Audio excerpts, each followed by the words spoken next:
Today I'm gonna talk about Marvel Legends and its dark ages of action figure collecting in the late 2000s.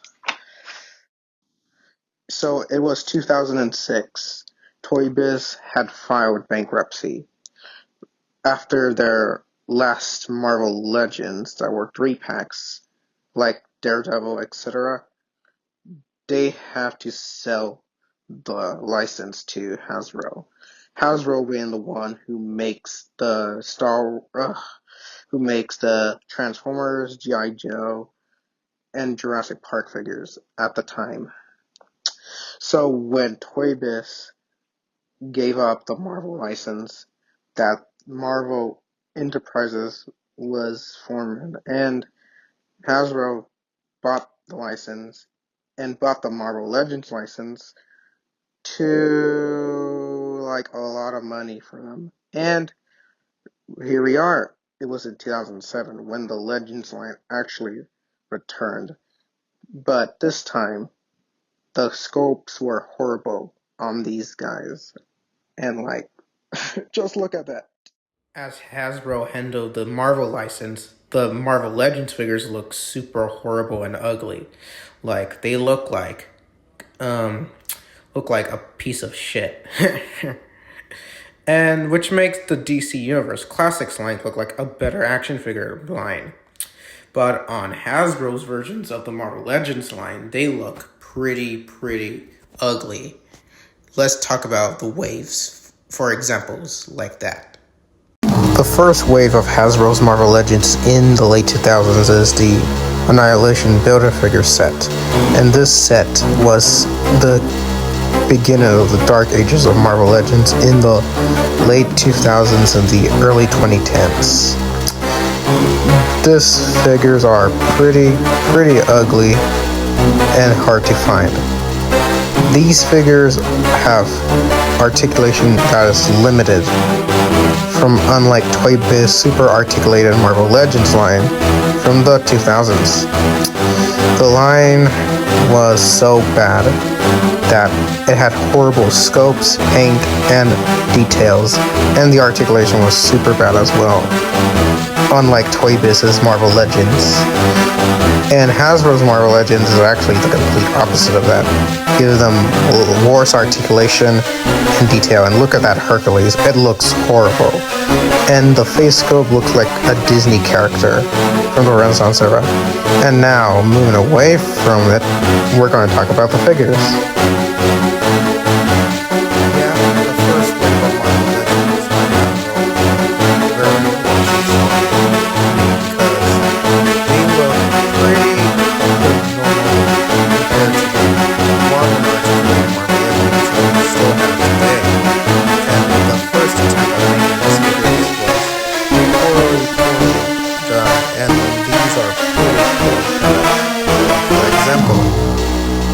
This Beast figure with kind of okay articulation, but is not the best in the world, and the details look pretty horrendous and inappropriate, and the arms are way too long. And he comes with the other arm and other leg accessories that is reused from the Toy Biz Annihilation, and the articulation, scope, and paint are a little okay for me, but at the end they still suck because they're moving along with Benchy. Benchy looks exactly horrendous. It looks like Norman Osborn. It looks like Willem Dafoe cosplaying as like the Benji. Yeah, he looks like he's cosplaying as him. But anyway, moving on. And just like what I said earlier, articulation doesn't look the best. I mean, doesn't not the best in the world, but the scope looks like a Hercules character. It looks like Hercules by his name. It looks like a robot, and it just looks like I'm supposed to.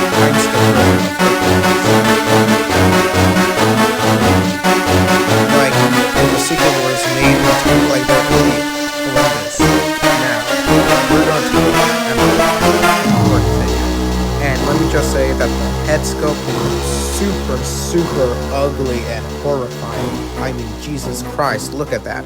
And the whole body is scrawny and annoying. And the sculpt and the paint looks pretty bad. And he comes with the other arm and the other leg just like the other guy we talked about earlier, and her articulation sucks ass on this figure. I know Emma Frost is the most popular female character in X-Men, but in execution, the first figure looks like a total disaster. Before we talk about like the Jean Grey figure from the the Blob Build-A-Figure series from the 2007 Marvel Legends line by Hasbro. Okay, Jean Grey, I mean, Emma Frost doesn't look like this. Moving on. And here we have Ultimate Iron Man. Also comes with the torso or the body, whatever you want to call it, of Annihilation. I mean, Annihilist. The Ultimate Iron Man looks pretty okay, I guess, but the head sculpt under that mask looks so scrawny and weak and looks very, very ugly. It looks kind of like a Halloween head, like that Halloween plastic heads in the 2000s, but this looks way worse on a action figure. Sure, he got just like okay and fair articulation, but just like I said, the early Marvel Legends by Hasbro, their articulation is just okay, by the way.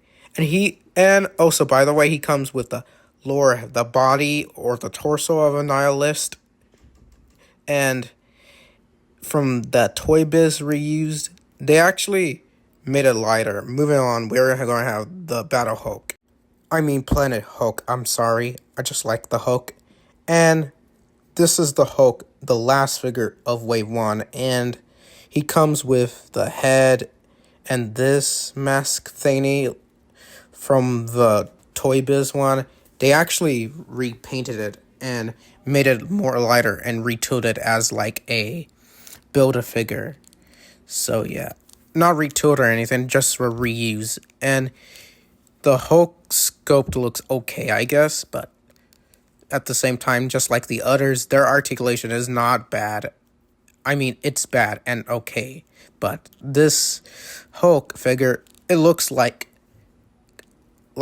in the same style as Head Boy. Like, what the hell were they smoking, dude? Yeah, I think he has like ball jointed hips and a thigh swivel, but it works like crap because of that. But it's pretty okay. I guess just the shield and some of the armor pieces. Before we move on to the main star of the Build-A-Figure, which is Annihilist.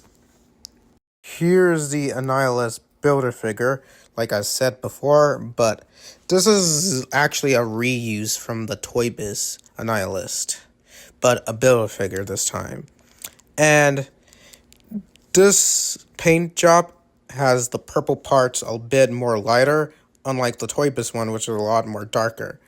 And this is the Build-A-Figure I've been seeing like that before, but it's just okay because of the detail and all of the articulation from that Toy Biz. Yeah, I'm not buying that. Nah, I'm just kidding. But anyway, it's pretty interesting to see. Let's take a look at the details of the figure. Now, the details. The details look pretty alright because it has the Toy Biz feel of the era of that Marvel Legends era of that figure. It looks pretty okay and alright. And besides that, this guy is super textured, like IEOs. That's going to give you a lot of money, boy.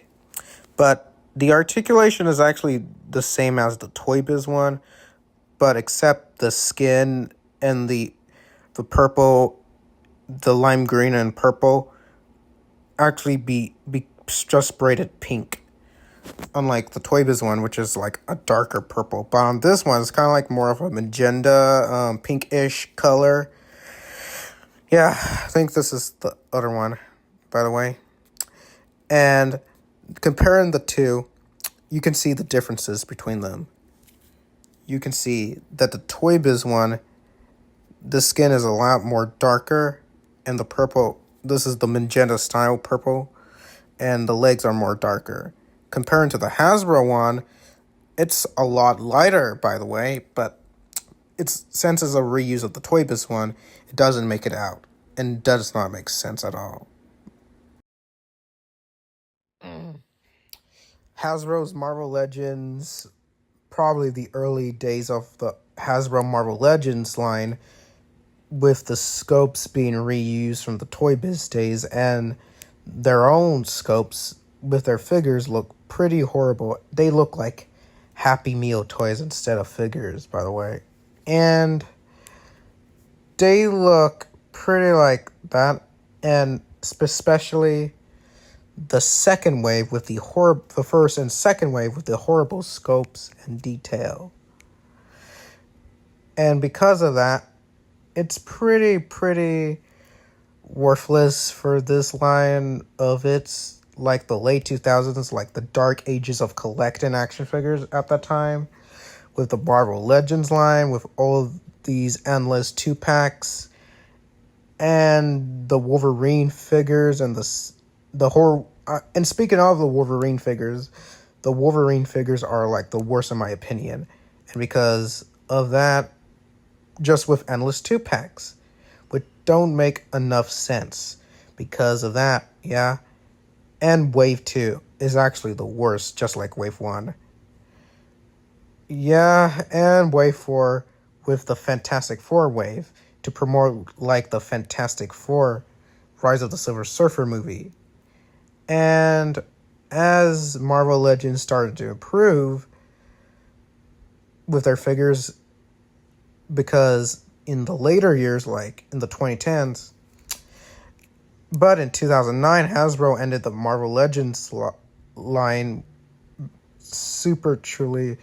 They made the Marvel Universe line, which is a 3.5-inch line, to be roughly closer to the G.I. Joe ones.